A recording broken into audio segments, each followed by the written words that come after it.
Check. The Filipino Scansing. Ang galing kumanta ni ate. So, third day siguro ng paggamit ko nung bagong phone. Redmi Note 10 Pro dito sa skate park ng Kalumpang. Try lang natin nang i-try. I-maximize natin yung usage ng phone. Tingnan natin kung gaano siya ka okay.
Ayaw muna, ang hirap nun. Ano masasabi mo dun sa trick na yun? Cool. Any advice you could give dun sa soul grind sa rail? Kasi hindi pa ako talaga marunong dun. Nakakapagod.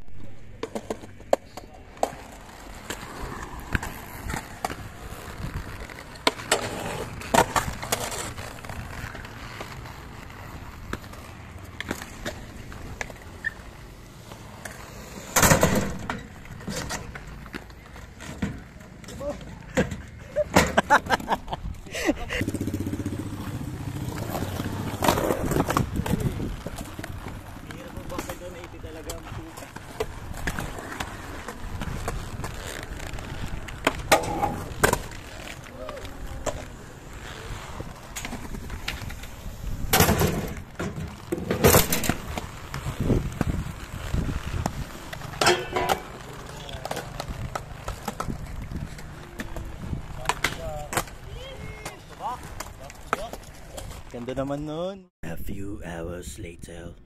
Hello, so natapos yung session today. Nakapag-shower na, nakapag-ligpit and everything. Take ko lang dun sa previous phone ko. Redmi Note 9 Pro Max. Ang pinagkaiba nila is yung camera. Kasi Redmi Note 9 uses 64 megapixel compared dito sa Redmi Note 10 Pro 108.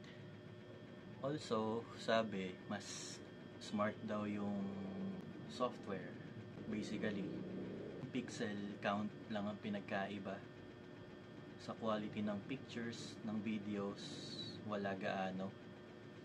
Also, ang nadagdag yung feature na dual shot. Simultaneous na gumagamit siya ng back camera and front camera. Yung 60 fps, hindi ko pa natatry. I prefer yung 1080p.